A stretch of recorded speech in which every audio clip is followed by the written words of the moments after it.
ورحمة الله وبركاته. الحمد لله رب العالمين والصلاة والسلام على رسولنا محمد وعلى آله وصحبه أجمعين أما بعد. அன்பார்ந்த இஸ்லாமிய சகோதரர்களே, அல்லாஹ்வின் நல்லடியார்களே, ரமலான் மாதத்தில் கடமையான நோன்பை பிடித்தவர்களாக அசருடைய ஜமாஅத்தை தொழுதுவிட்டு இந்த இடத்துல இருக்கின்ற நாம், அல்லாஹு தாலா எனக்கும் உங்களுக்கும் ரமலானை முழுமையாக அடையக்கூடிய பாக்கியத்தையும், குறிப்பாக ரமலானின் கடைசி பகுதி அடைந்து லைலத்துல் கதிர் என்ற இரவை அடைந்து அதிலே அல்லாஹுக்கு விருப்பமான ஒரு அடியானாக நான் நீங்களும் மாற வேண்டும் என்ற துவா பிரார்த்தனையோடு இன்றைய வகுப்பை நான் ஆரம்பம் செய்கின்றேன். இன்றையிலிருந்து இன்ஷா அல்லாஹ் தொடர்ச்சியாக ஒரு தலைப்புக்கு கீழால் உங்களுக்கு வகுப்பு நடத்தப்படும். அந்த தலைப்பு எல்லாருக்கும் பெரும்பாலும் தெரியுமாய்க்கும், சீரத்துன் நபி, நபிகளார் ஸல்லல்லாஹு அலைஹி வஸல்லுடைய சீரா, வாழ்க்கை வரலாறு. ரசூலோட சீரா பொறுத்தவரையில் நேற்றும் எங்களோட உஸ்தாத் வந்திப்பார், பதில் சம்மந்தமாக பேசிட்டு போய்க்குப்பார். உண்மையிலேயே சீராவில் ஸ்ரீலங்காவில் சீராவை பற்றி நிறைய தெரிஞ்சவர், அது சம்பந்தமாக நிறைய கித்தாபுகள் தமிழில் மட்டுமல்ல அரபால கூட இந்த கித்தாபில் இருந்த மிக முக்கியமான திறமையான ஒரு ஆலிம் இலங்கையில் இருக்குமா இருந்தால் நேற்று வந்துட்டு போனேங்கிற உஸ்தாத் தில் ஹசன் பஹ்ஜி. இப்போ அவட சீரா உண்மையிலேயே அந்த கேட்டுக்கொண்டிருக்கிறதுலையும் நாங்கள் பாடத்தில் இருக்கிற நேரத்துலையும் இந்த நான் கித்தாவை பார்க்குறல்ல சீரா நேரத்தில் இல்லை நான் தெரியும், நாங்கள் கித்தாப் பார்க்குறல்ல அந்த களத்தில் நடக்கிற ஒவ்வொன்றையும் அவர் என்ன எடுத்தெடுத்து எங்களுக்கு விளங்கப்படுத்துவார். அந்தளவுக்கு சீரால பேச்சு திறமையிலும் சரி எழுத்தாற்றலும் சரி மிக முக்கியமான ஒரு ஆலிம் என்பதை நான் ஆரம்பத்தில் ஞாபகம் ஊட்டிக்கொள்கிறேன். ஏன்னால் நேற்று உங்களுக்கு வந்தாக்களுக்கு தெரியும், பதில் சம்பந்தமாக அவர் அழகாக உங்களுக்கு பேசிட்டு பேசிப்பார். இந்த சீராவை பொறுத்தவரையில் அரபு சொல் சீரா, வரலாறு அல்லது ஏன்னா வாழ்க்கை சரித்திரம். உதாரணமாக சீரத்துன் நபி என்றால் நபி முஹம்மது ஸல்லல்லாஹு அலைஹி வஸல்லம் வாழ்க்கை வரலாறு. சீரத்து அஹ்மத், சீரத்து அப்துல்லா அப்படின்னு சொல்லிங்களுக்கு என்ன செய்யலாம், இந்த இன்னார்ட வாழ்க்கை வரலாறு என்று சொல்லுங்களுக்கு அந்த சீராவுடைய சொல்லுங்களுக்கு அர்த்தம் எடுக்கலாம். உண்மையிலேயே ஒரு 4-5 நாளில் ரசூலோட வரலாறு முழுமையாக இந்த இடத்துல அறவர ஒதுக்கிகளுக்கு சொல்லலாமானால் நிச்சயமாக சொல்லலாது. நிச்சயமாக ரசூலோட வரலாறுங்களுக்கு இந்த இடத்துல பேசி முடிக்கலாது. சீரா சம்பந்தமாக நிறைய கிதாபுகள் இருக்குது, அரபாலையும் தான் தமிழ்லையும் தான். தமிழில் மிக முக்கியமான ஒரு புத்தகம் தான் சீரா சம்பந்தமாக, தமிழில் அரபில் எழுதப்பட்டது தான், அது தமிழாக்கம் செய்யப்பட்டிருக்குது. என்ன புக்? ரஹீகுல் மக்தூம். ரஹீகுல் மக்தூம் என்று சொல்லப்பட்டது மிக முக்கியமான ரசூலுல்லாஹ் வரலாறு சம்பந்தப்பட்ட எழுதின மிக முக்கியமான கிதாப். அந்த கிதாபுக்கு வேறு நிறைய சிறப்புகள் இருக்குது. நேரமில்லாத நான் அதை உங்களுக்கு சுருக்கமாக பேரை மட்டும் சொல்லிக்கொள்கிறேன். ரைட். இப்போ நாங்கள் ரசூலுல்லாஹ் சீராவை படிக்கிறதால எங்களுக்கு கிடைக்கிற பயன்கள் என்ன? நாங்கள் ரசூலோட சீராக்கள் படிச்சுக்கிற சம்பவங்கள் தெரிஞ்சுக்கிற இதனால் எங்களுக்கு கிடைக்கிற பயன்கள் என்ன சொல்லுவாங்க. ஒன்று, அல்ல ரசூலோட சீராவை ஏன் நாங்கள் படிக்கணும்? நோம்பில் ஒரு கிழமை ஃபுல்லாக ஒதுக்கி தனித்தலைப்பு போட்டு ரசூலோட சீராவை ஏன் நாங்கள் படிக்கணும் சொல்லுவாங்க. ஒன்று, ரசூலதாரு எங்கட நபி, சாதாரண மனுஷர் அல்ல. நாங்கள் இன்றைக்கி பள்ளிக்கு வந்திருக்கிறால் நாங்கள் இந்த உலகத்தில் வாழ்கிறதுக்கு மிக முக்கியமான முன்மாதிரி யார்? முஹம்மது ஸல்லல்லாஹு அலைஹி வஸல்லம். அப்போ கட்டாயமாக அவரை பற்றி நாங்கள் படிக்கணுமா இல்லையா? படிக்கணும். வேறு நாங்கள் சீராவை படிக்கிறதால படிக்கிறதுக்குரிய காரணம் என்ன சொல்லுவாங்க. வேறு சீரா படித்தாக்களுக்குமே ஒன்று ரசூலா பற்றி கட்டாயம் நாங்கள் தெரியணும், அது தெரிஞ்ச விஷயம்தான். ரெண்டாவது, குர்ஆனை நாங்கள் விளங்கணும் என்றால் நல்லா விளங்குவோம். ஹதீஸை நாங்கள் விளங்கணும் என்று சொன்னால் கட்டாயமாக ரசூலா வரலாறுகளும் தெரியும். ஒரு குர்ஆன் ஆயத்து எந்த சந்தர்ப்பத்தில் இறங்கப்பட்டது, எப்படி இறங்கப்பட்டது, எந்த சூழ்நிலையில் இறங்கப்பட்டது, ரசூலா எந்த நேரத்தில் இறங்கப்பட்டது, இதெல்லாம் ஒரு குர்ஆன் தஃசீரை நாங்கள் படிக்கணும் என்று சொன்னால் அல்லது ஹதீஸை நாங்கள் ஃபிக்ஹை படிக்கணும் என்று சொல்லியிருந்தால் கட்டாயமாக என்ன செய்யணும்? நாங்கள் ரசூலுடைய வரலாறை படித்து வச்சுக்கணும். இல்லைங்களா? ரெண்டாவது. மூணாவது, நிறைய எங்களுக்கு இந்த பயன்கள் சொல்லிக்கொண்டு போகலாம். அடுத்து ரசூலுடைய தியாகம். சும்மா நாங்கள் சீரா படிக்கிறதால ரசூலா படிச்சது இல்லை, ரசூல்லா இந்த உலகத்தில் எங்களுக்காக வேண்டி செஞ்சுட்டு போன தியாகம், மார்க்கத்துக்காக வேண்டி செஞ்சுட்டு போன தியாகம், இப்படி நிறைய ரசூலோட பண்பாடுகள், அகலாக்குகள், ரசூல் அடுத்தவங்க எப்படி நடந்தாங்க, ரசூலோட அமல் இபாத்து, இதெல்லாம் உள்ளடங்கக்கூடிய பொதுவான ஒரு சொல் தான் சீரா. அதே மாதிரி தான் சீரா படிக்கிறதால எங்களுக்கு சஹாபாக்களோட தியாகங்களும் எங்களுக்கு தெரிய வரணும். கட்டாயம் சஹாபாக்களும் லேசானவர்கள் அல்ல. ரசூல்லாவால் சிறப்பித்து சொல்லப்பட்ட கூட்டத்தினர் தான் சஹாபாக்கள். அப்போ சஹாபாக்களோட இந்த பெருமதிகள், சிறப்புகளை எல்லாம் எங்களுக்கு என்ன செய்யலாம்? ரசூலோட சீரா படிக்கிறதால எங்களுக்கு அணிஞ்சு கொள்ளலாம். உண்மையிலேயே இந்த சீரா பாடத்தை பொறுத்தவரையில் இது தனி ஒரு இந்த சிறப்பான ஒரு பாடம். சிறப்பான சொன்னால் ஒரு தனித்துவமான ஒரு பாடம். ஃபிக்கு கண்டால் அதில் ஃபிக்கு மட்டும்தான் நீக்கும், தஃசீர் என்றால் தஃசீர் மட்டும்தான் நீக்கும், அது அகீதா என்றால் அகீதா மட்டும்தான் நீக்கும். சீராவை பொறுத்தவரையில் இது எல்லாமே உள்ளடக்கக்கூடிய ஒரு பாடம் தான், ஒரு வகுப்பு தான் சீரா என்பதை நாங்கள் புரிஞ்சுக்கிறோம். சரி, இந்த சீராவை பொறுத்தவரையில் நாங்கள் சுருக்கமாக 4 நாளோ 5 நாளோ ஏழ்மான மாதிரி நாங்கள் ரசூலோட சீராட முக்கியமான கட்டங்கள், முக்கியமான சம்பவங்களை நாங்கள் பார்ப்போம். இன்றைக்கு நான் சீராவை எப்படி எடுத்து வந்திருக்கிறேன், ரசூலோட வரலாறை எப்படி எடுத்து வந்திருக்கிறேன்னு சொன்னால், நுபுவத்துக்கு முன்னால் நபிகளார் ஸல்லல்லாஹு அலைஹி வஸல்லம் வாழ்க்கை, அல்லது நுபுவத்துக்கு முன்னால் மக்கா, அந்த ரசூலா மக்கால பிறந்தாங்க, அந்த மக்காவுடைய பிரதேசத்துக்குரிய மக்களுடைய வாழ்க்கை எப்படிங்கிறது சம்பந்தமாக உங்களுக்கு நான் சுருக்கமாக ஞாபகம் போடுறேன். இன்ஷா அல்லாஹ் அடுத்தடுத்த கட்டங்களில் நுபுவத்துக்கு பிறகு, ஹிஜ்ரத்துக்கு முன்னுக்கு, ஹிஜ்ரத்துக்கு பிறகு இப்படியெல்லாம் நாங்கள் இன்ஷா அல்லாஹ் தொடர்ச்சியாக பார்ப்போம். இப்போ முதலாவதாக நாங்கள் தகவலுக்காக வேண்டி, இது சம்பவங்கள் அல்ல, இப்போ நான் இன்றைக்கு நான் உங்களுக்கு பாடமாக சொல்கிறேன் சில தகவல்கள். சரியா? ரசூல்லா எங்கே பிறந்தேன்? மக்கால பிறந்தவங்களுக்கு தெரிஞ்ச விஷயம். முதலாவதாக மக்கா என்ற பூமி எப்படிப்பட்டது, அதாவது புவியியல், மக்காட புவியியல் என்னை விட நிறைய உங்களுக்கு தெரியுமா இருக்கும். மக்காவுக்கு போனாக்கள் இருக்கிற, அங்கே அரபு நாட்டுகளுக்கு போய்த்து வேலை செஞ்சாக்கள் இருக்கிற, இப்போ அங்குள்ள புவியியல் என்பது வித்தியாசமானது. இப்போ இலங்கை நாட்டை போன்றதோ அல்லது வேறு ஐரோப்பா நாடுகளை போன்றதோ இல்லை, இந்த மக்கா சார்ந்திருக்கக்கூடிய அரப் இந்த நாடுகளை பொறுத்தவரையில் அதை புவியியல். சரியா?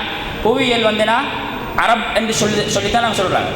அந்த நாட்டுகளுக்கு சொல்கிற வேறே அரப், பேமினா அரப் கண்ட்ரிஸ் என்று அவங்களோட கூட்டமைப்புகள், அவங்களுக்குள்ள கொடுக்கல் வாங்கல்கள் நடக்கிறது எங்களுக்கு தெரியும். அரப் என்ற சொல்லுடைய அர்த்தம் என்னாண்டால் பாலைவனம். ஏன்னா பாலைவனம், மரம் புல் பூண்டு முளைக்காத ஒரு காய்ந்த பூமிக்கு தான் என்ன சொல்கிற அரப் என்று சொல்லப்படும். உண்மையிலேயே ஒரு பொருத்தமான பெயர் தான். ஏன்னா அந்த பூமிக்கு சொல்லப்பட்ட பேர். இப்போ போனாக்களுக்கு தெரியும், அங்கேனா பெருசாக இந்த மாதிரி செழிப்பான மரம் மட்டும் இல்லை, இங்கே தோண்டினால் தண்ணி வரும், அங்கே அப்படி ஒன்று இல்லை. இப்போ பாலைவனத்துக்கு பொருத்தமான ஒரு பேராக அரப் என்ற பேரை வந்து ஏன்னா மக்காவை அன்றி உள்ள இடங்களுக்கும் சொல்லப்படுவதில் பார்க்கலாம். ரைட். அடுத்தது வந்து இப்போ மக்காவை பொறுத்தவரையில் காலமாகவே வந்து ஒன்றோ சிலை வணங்கிகள், அதுக்கு பிறகு அப்படின்னா இந்த நபிமார்கள் தொடராக வந்து கிட்டத்தட்ட இந்த நபிமார்கள் பரம்பரையிலே தான் மக்கா வந்து ஆட்சிக்கு கீழாக வந்தீங்க.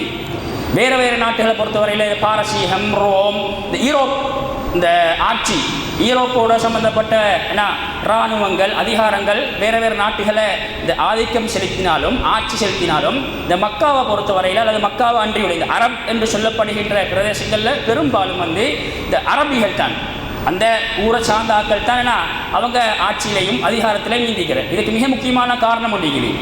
காரணம் நான் நேரத்தோட சொன்ன மாதிரி ஏன்னா பாலைவனம், இந்த பூமிக்குள்ள அந்த எல்லைக்குள்ளே வந்து இலேசாக போய்த்து யுத்தம் செய்கிறார். அது அவங்களுக்கு தான் தெரியும், எங்கே மேடு இருக்குது, எங்கே பள்ளம் இருக்குது, எங்கே தண்ணி இருக்குது, எங்கே எப்படி வசதி எல்லாம் இருக்கிறேன்னு சொல்லி அந்த நிலத்தோடு சம்மந்தப்பட்டாக்களுக்கு, அந்த ஊரோடு சம்மந்தப்பட்டாக்களுக்கு தான் தெரியும். வெளியிலேருந்து நிறைய பேர் வந்தாங்க. ரோம், பாரசீகம், பெரிய மன்னர்கள், பெரிய வல்லரசுகள் மக்காவை அன்றியுள்ள இந்த அரப் என்று சொல்லப்படுகின்ற பிரதேசங்களை கைப்பற்றத்துக்கு அவங்க யுத்தம் தொடுத்தாங்க. ஆனாலும் அவங்களுக்கு வெற்றி காணலை, அவங்களுக்கு அந்த இடங்களில் கைப்பற்ற முடியலை. அதுக்கு மிக முக்கியமாக இந்த ஆசிரியர்கள் சொல்கிற மிக முக்கியமான காரணம் தானேனா அந்த நிலப்பரப்பு அவங்களுக்கு ஏன்னா கஷ்டமாக இருந்தது. இந்த நிலையை கிளைமேட் எடுத்துக்கொண்டாலும் 6 மாதத்துக்கு கடுமையான சூடு, 6 மாதத்துக்கு கடுமையான கூல், இப்படித்தான் அந்த இந்த கல்ஃப் கண்ட்ரிகள் என்று சொல்கிற அரபு கண்ட்ரிகளுக்குரிய புவியியல் அமைப்பு என்பதை நாங்கள் விளங்கிக்கணும். அப்போ முதலாவதாக நாங்கள் அந்த மக்காவுடைய அந்த நிலம் எப்படி சுபாவம் கொண்டது என்பதையும் நாங்கள் விளங்கிக்கணும்.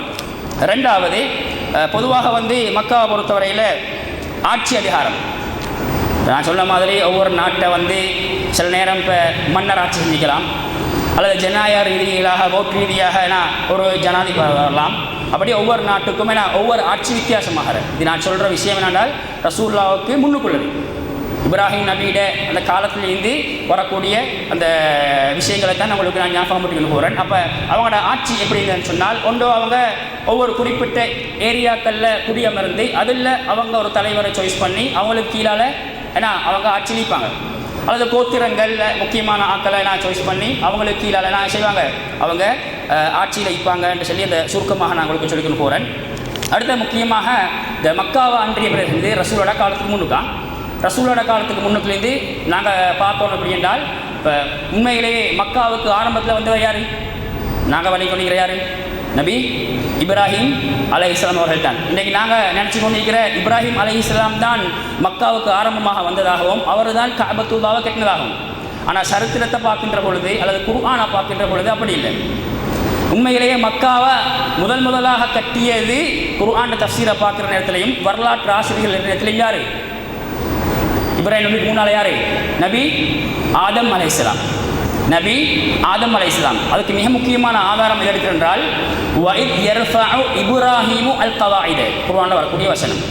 அதில் எப்படி அர்த்தம் என்றால், இப்ராஹிம் நபி அவர்கள் அஸ்திவாரத்தை எழுப்பின போது, அப்படிதான் அர்த்தம். அல்ல வஇத் யர்ஃபஉ இப்ராஹீமு அல் கவாயித, கஅபத்துல்லாவிட அஸ்திவாரத்தை நபி இப்ராஹிம் அலைஹிஸ்ஸலாம் அவர்கள் எழுப்பிய போது என்றுதான் அந்த வசனம் ஆரம்பிக்குது. இதை வச்சு நிறைய பேர் சொல்கிறேன்னாண்டால், ஏற்கனவே கஅபத்துல்லா கட்டப்பட்டு தான் இருந்தது. அஸ்திவாரம் எல்லாம் போட்டு ஒரு அமைப்பில் கஅபத்துல்லா கட்டப்பட்டிருக்குது. அந்த கஅபத்துல்லாவை கட்டினவர் யார் என்றால் யார்? நபி ஆதம் அலைஹிஸ்ஸலாம் அவர்கள் தான். முதலாவது மனிதர், முதலாவது நபி ஆதம் அலைஹிஸ்ஸலாம் அவர்கள் தான் கட்டி. அப்போ கஅபாவோட வரலாறு எங்கே இருக்குது?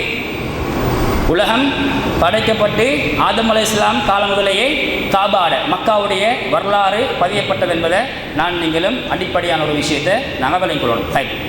அப்போ இப்ராஹிம் நபியோட வரலாறு எங்களுக்கு தெரியும், காபாவை கட்டின வரலாறு தெரியும், எப்படி கட்டினாங்க, இந்த மாதிரி கட்டினாங்க, எவ்வளோ காலம் கட்டினாங்க, யாரோடு சேர்ந்து கட்டினாங்க எல்லாம் எங்களுக்கு தெரியும். அதே ரசூலோட சீராவோட சம்மந்தப்படாத ஒரு விஷயம். நாங்கள் இப்போ பார்க்குற விஷயங்கள், அதாவது ரசூலோட நுபுவத்துக்கு முன்னால் உள்ளது அந்த இப்ராஹிம் நபிக்கும் ரசூலாவுக்கும் இடைப்பட்ட காலம். அந்த இடப்பட்ட காலங்களில் அமையப்பெற்ற மக்காட புவியியல் விஷயங்கள், அரசியல் விஷயங்கள், அதிகார விஷயங்கள், ஆட்சி விஷயங்கள் தான் நாங்கள் பார்க்குறோம். ரைட். அப்போ மக்காவை பொறுத்தவரையில் ரசூலோட நுபுவத்துக்கு முன்னால் நிறைய சமயத்தோடு, அதாவது நிறைய நம்பிக்கைகளோடு சம்பந்தப்பட்ட ஒரு பூமி.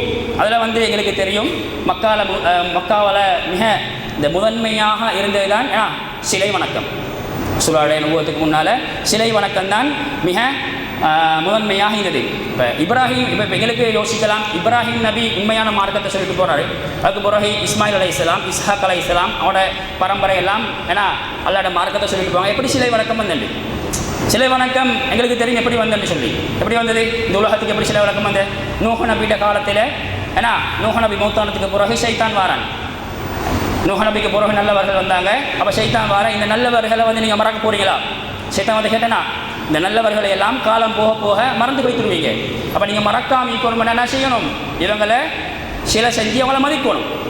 இந்த ஷைத்தான் வணங்கணும்னு சொல்லலை, இவங்களை சிலை செஞ்சு சும்மா வைங்க, ஞாபகத்துக்காக வேண்டி சிலை செஞ்சு நீங்கள் சும்மா அவங்கள வச்சுக்கோங்க, ஒரு மதிப்புக்காக வேண்டி, மறக்காமிப்பதுக்காக வேண்டி. அப்போ அந்த ஜெனரேஷன் முடிஞ்சுது. அப்போ அவங்க சிலையை செஞ்சு சும்மா வச்சுட்டாங்க, வணங்கலை. அப்போ அந்த ஜெனரேஷன் முடிஞ்சு, அடுத்த ஜெனரேஷன் வார ஷைத்தான் வார.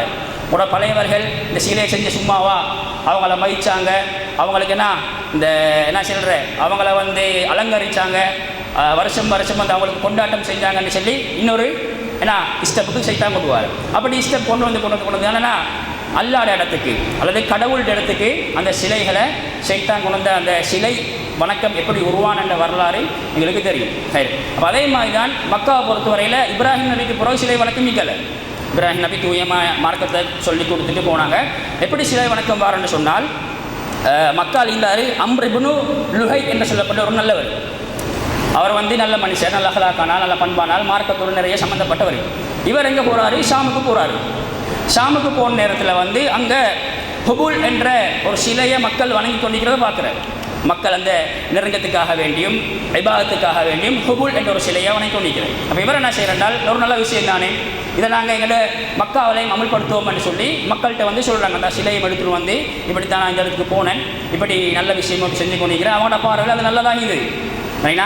அப்போ மக்களும் பார்த்தாங்கன்னா இவர் நல்ல ஒரு மனுஷர், இவர் சொல்கிறது ஏன்னா உண்மையாகும், இதை நாங்கள் நம்புவோம் என்று சொல்லி மக்கள் என்ன செஞ்சாங்க, மக்கால சிலை வணக்கத்தை ஆரம்பித்தாங்க. ஹுபுல் என்ற சிலையை வச்சு தான் அவங்க சிலை வணக்கத்தை ஆரம்பித்தாங்க. இப்படி நிறைய மக்கால மனாத், உஸ்ஸா அப்படின்னு சொல்லி நிறைய சிலைகள் காணப்பட்ட விஷயங்களும் எங்களுக்கு தெரியாமல். ரைட். இது வந்து என்ன ஒன்று மக்கால நுபுவத்துக்கு முன்னால் சிலை வணக்கம் சம்பந்தமான சுருக்கமான பார்வை.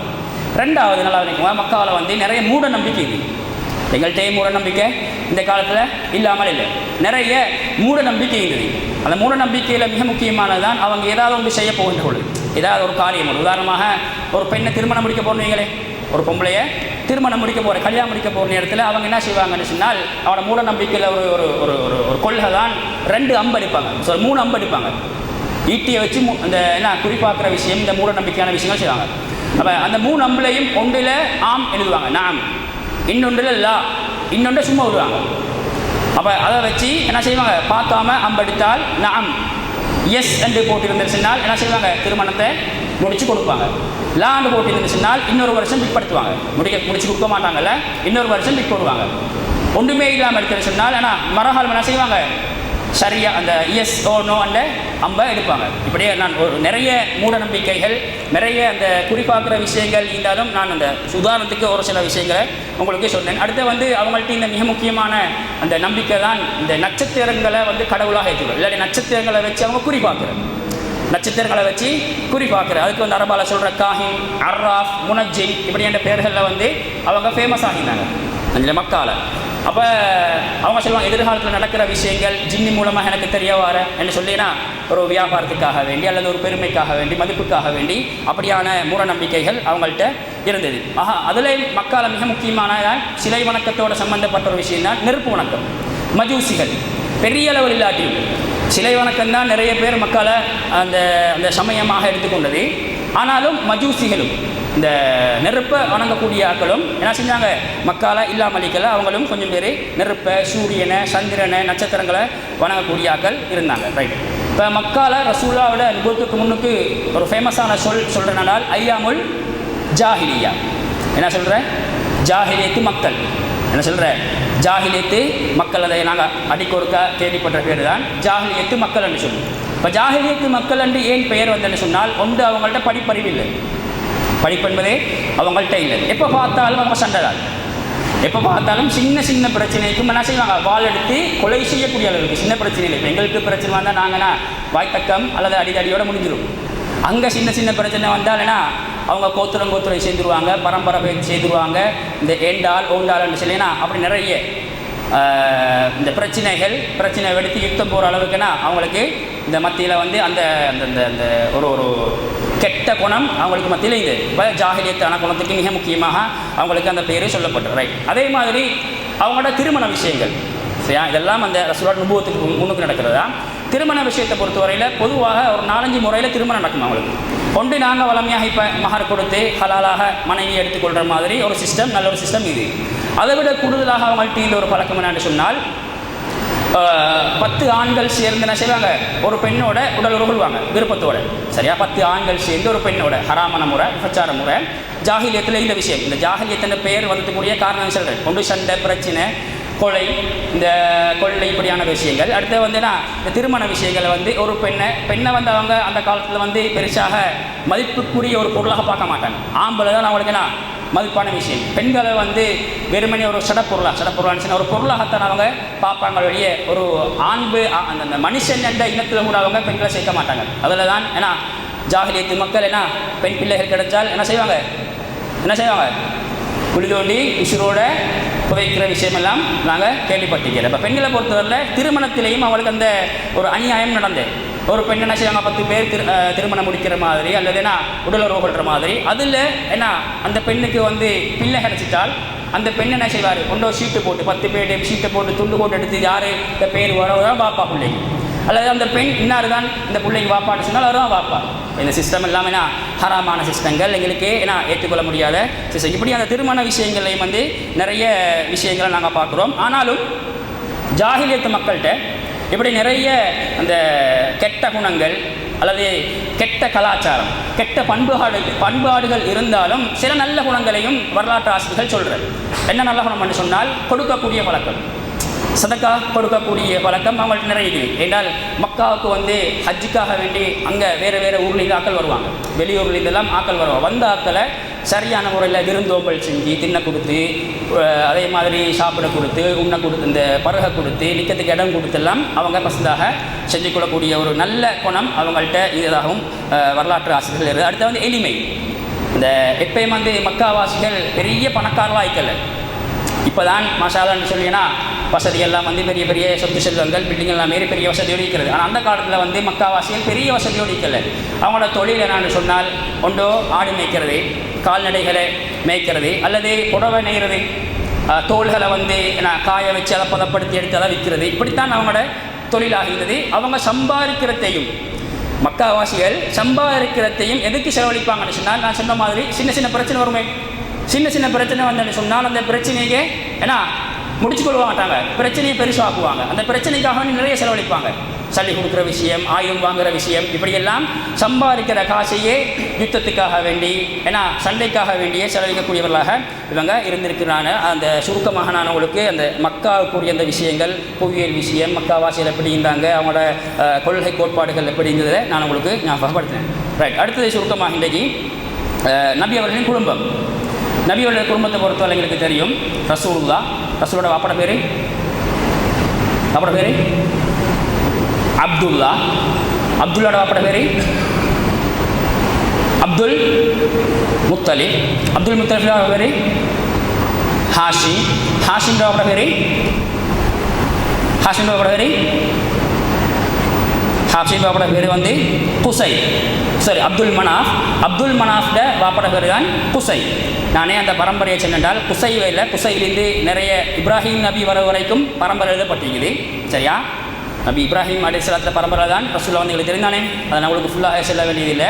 நான் இந்த குசை வர காட்டி பாடினது முஹம்மது நபி, அப்துல்லா, அப்புறம் வந்து அப்துல் முத்தலிப், ஹாஷிம், அப்துல் மனாஃப், குசை. அஞ்சாவது ஆள் இந்த குசை என்பவர் வந்து ரசூலோட பரம்பரையில் வந்து இந்த ஒரு மாற்றம் கொண்டு வந்து மக்கால இந்த ஜாஹிலியத்து மக்களை எல்லாம் ஏன்னா இந்த ஜாஹிலியத்து பண்பு எல்லாம் வரக்கூடாது, நாங்கள் நல்லவர்களாக வாழணும் என்று அவர் நிறைய முயற்சி செஞ்சு அந்த முயற்சியில் நிறைய விஷயங்கள் நடந்தது. குறிப்பாக குறைஷிகளுக்கு மத்தியில் நல்ல உறவை கொண்டு வந்தேன், நல்ல ஒத்துமையை கொண்டு வந்தேன், அதே மாதிரி நல்ல பண்பாடுகளை கொண்டு வந்தேன். அதே மாதிரி இந்த மக்காவுக்கு வாழ்ந்து இவர் தான் உருவாக்கினது. மக்காவுக்கு அந்த மக்கள் வெளியூர்லேருந்து வார நேரத்தில் அவங்களுக்கு பெரிய தண்ணீர் இந்த ஏன்னா ஒரு குழிமாய் தோண்டி அதில்னா பசந்தாக ஈச்சப்பழங்களை போட்டு அவங்களுக்கு இந்த ஷூட்டுலேயும் இந்த ஜூஸுகள் மாதிரி குடிக்கிறதுக்கு ஏற்பாடு செஞ்சது, தங்கத்துக்கு ஹட்டுகள் அடித்து கொடுத்தது, சாப்பாடு. அதே மாதிரி குறைஷிகளை வந்து ஒவ்வொரு பிரிவாக பிரித்து இவர் இதுக்கு பொறுப்பு, ஹஜ்ஜுக்கு வார நேரத்தில் இவர் இதுக்கு பொறுப்பு, இதுக்கு பொறுப்புன்னு சொல்லி செஞ்ச மிக முக்கியமான ஆள் தான் குசை என்பவர். யார்? குசை என்பவர். அந்த பேரை நாங்கள் மறந்துடக்கூடாது. ரைட். அப்போ இப்படி விஷயங்கள் நடந்திருக்கிற. அதே மாதிரி இந்த ரசூலோட காலத்துக்கு முன்னுக்கு நடந்த மிக முக்கியமான ஒரு சம்பவம் தான் ஆமுல் ஃபீல். ஏன்னா ஆமுல் ஃபீல் அதே கட்டாயமாக நான் உங்களுக்கு ஞாபகப்படுத்துவோம். இது தாட அந்த அதாவது அதிகாரத்தை இருக்கிற நேரத்தில் என்றால் அப்துல் முத்தலிப் குறைஷிகளோட தலைவராக ரசூலோட அப்பா இந்த அப்துல் முத்தலிப் இருக்கிற நேரத்தில் தான் இந்த சம்பவம் நடந்தது. இந்த சம்பவத்தில் மிக முக்கியமாக நான் வாசிக்கிற நேரத்தில் சொல்லணுமென்று இருந்த விஷயம்தான் இப்போ இந்த யானைப்படை எடுத்து வந்த நஜ்ஜாஷி மன்னன் தான் யானைப்படையை எடுத்துகிட்டு வந்தது. இப்போ மக்கா பெரிய ஒரு ஊர். மக்காவில் வந்து எல்லாருமே உலகத்துலேருந்து எல்லாருமே எங்கேக்கு வராங்க, காபத்துல்லாவை தரிசிக்க வர அப்பையிலேருந்து. சரியா? அப்போ நஜ்ஜாஷி மன்னன் பார்த்த நாங்களும் எங்கள் ஊரில் என்ன செய்வோம், ஒரு ஆலயம் ஒன்று கட்டி மக்காவுக்கு போகிற மாதிரியே இதையும் நாங்கள் என்ன செய்வோம், ஒரு சிறப்பான இடமாக நாங்கள் ஆக்குவோம்னு சொல்லி அவரும் ஒரு பெரிய ஆலயம் ஒன்றை கட்டி அதனால் மக்கள் வரதுக்காக வேண்டி தரிசிப்பதற்காக வேண்டி ஏற்பாடுலாம் செஞ்சு. இப்போ மக்காவாசிகளும் சும்மா இருக்க மாட்டாங்களே, ஜாஹிலியத்து மக்கள் ஏன்னா இந்த அவங்களும் யோசனை உள்ளாக்கள் அல்ல. இவங்க என்ன செஞ்சால் இவன் இப்படி செய்கிறேன்னு சொல்லி மக்கள் இந்த கொஞ்சம் பேர் அந்த ஆலயத்துக்கு போய்த்து அதெல்லாம் நஜீஸ் பண்ணிவிட்டு ஏன்னா அவங்களோட அந்த ஜாஹிலியத்தான அந்த பண்பாட்டை காட்டிட்டு வந்தது. இப்போ நஜ்ஜாஷி மன்னன் பார்த்தால் ஏன்னா அவர் கட்டின புனிதமான என்று நினச்சி கொண்டு கட்டின ஆலயத்தில் இப்படியெல்லாம் செஞ்சுட்டு போகிறான். இப்போ தான் என்ன செய்கிறார், இதான் அந்த ஆமுல் ஃபீல் அந்த யானைப்படை வரத்துக்குரிய மிக முக்கியமான காரணம். பெரிய ஒரு படை எடுத்துக்கொண்டு எங்கேக்கு வார மக்காவுக்கு வார காபத்துல்லாவை அழிப்பதற்காக வேண்டி. அவருக்கு ஏற்கனவே காபத்துல்லா ஒரு கண்டன், காபத்துல்லா அழிக்கணும், காபத்துல்லா அழிச்சா தான் கிடையாது. அதை அவங்க கிறிஸ்தவங்க. சரியா? மக்கால சிலை வணக்கம் அது இது மூட நம்பிக்கை எல்லாம் இருந்தது. சரியா? உண்மையான உரைக்கல்கள் ஈக்கலை, ஆனாலும் அவங்களோட கொள்கை வேறு. அவங்கன்னா அஹ்லுல் கிதாப், வேதம் கொடுக்கப்பட்ட ஆக்கள், கிறிஸ்தவர்கள். அப்போ இவரை நான் நஜ்ஜாசி மன்னன் என்ன செஞ்சால் பெரிய ஒரு படையில் எடுத்து வந்து வார நேரத்தில் அங்கே யார் இந்த அப்துல் முத்தலிப் தான் மக்காவுக்கு காபத்துல்லாக்கெல்லாம் பொறுப்பாக இருந்தவர் கேள்விப்பட்டதோட அவர் ஒரு நேர்ச்சி வைக்கிறார்.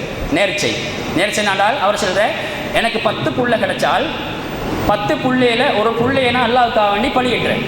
இப்ராஹிம் நபிக்கு அல்லாஹு தாலா ஏன்னா இஸ்மாயில் அலைஹிஸ்ஸலாத்தை பலியிட சொன்ன மாதிரி அவரும் ஒரு நேர்ச்சி வச்சு அல்லாஹு தாலா ஏன்னா நஜ்ஜாசி மன்னட்டீந்தும் இந்த பெரிய யானை படையட்டீந்து காபத்துல்லாவை காப்பாற்ற முடியும். அப்போ அந்த சம்பவங்களுக்கு தெரியும். யானை படை வந்தது, அல்லாஹு தாலா வானத்துக்கு வந்தனா அபாபில் பறவை மூலமாக கல்லை கொண்டு போட்டு யானை படை அழிச்ச சம்பவம் எல்லாம் எங்களுக்கு தெரியும். அப்போ இது முடிஞ்சிட்டு போகிற இப்போ என்ன செய்யணும்? அல்லாஹு தாலா 10 ஆம்பளை பிள்ளை, 10 பிள்ளையில 10 ஆம்பளை பிள்ளை. அப்துல் முத்தலிஃபுக்கு 10 ஆம்பளை பிள்ளை, 6 அல்லது 7 பொம்பளை பிள்ளை, மொத்தமாக 16 17 பிள்ளைகள். இப்போ 10 பிள்ளை அப்துல் முத்தலிஃபுக்கு ஆம்பளை பிள்ளை கிடைச்சிது. இப்போ என்ன செய்யணும்? அவர் என்ன செய்யணும்? அவட நேர்ச்சியை நிறைவேற்ற வேண்டும். ஆனாலும் நேர்ச்சியை நிறைவேற்றும் முறையில் அவர் என்ன செஞ்சார்னால் 10 துண்டு 10 சீட்டு போட்டு புறக்கணத்தோட யார் பேர் வந்த ரசூலோட வாப்போட பேர் அப்துல்லாட பேர் வந்த. அப்துல்லா பொறுத்த வரையில் இப்படி தானே 10 பிள்ளையாக இருந்தாலும் சில பிள்ளைகளோட வித்தியாசங்கள் இருக்கிறா இல்லையா? பிள்ளைகளோட குணங்களை வச்சு பிள்ளைகளோட நடத்தைகளை வச்சு வாப்பமாருக்கு ஏன்னா சில பிள்ளைகளோட ஏன்னா இறக்கதாகும் கூட அதெல்லாம் மீக்கிறதான் சரியா? இந்த அப்போ அப்துல் முத்தலிஃபுக்கு வந்து அப்துல்லாவோட சரி இறக்கம். அப்துல்லாவோட பேர் வந்ததோட அவருக்கு கொஞ்சம் தாங்கி கொள்ளையலாம். இப்போ எப்படியாவது இப்போ நேர்ச்சியை நிறைவேற்றவும் போகணும் சரியா?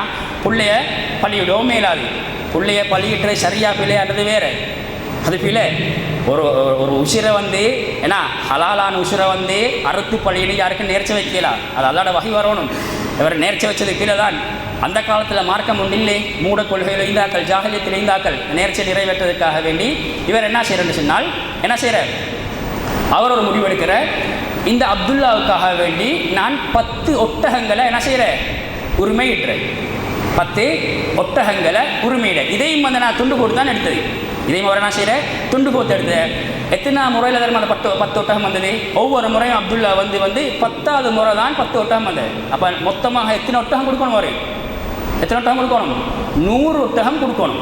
உங்களுக்கு சொன்ன விலைங்க அந்த சம்பவம் 10 தான் ஃபஸ்ட்டுக்கு முடிவு எடுத்தது. ரைட், அதையும் துண்டு போட்டு பார்த்தேன். 2ஆம் முறையும் அப்துல்லோட பேர் தான் வந்தேன்.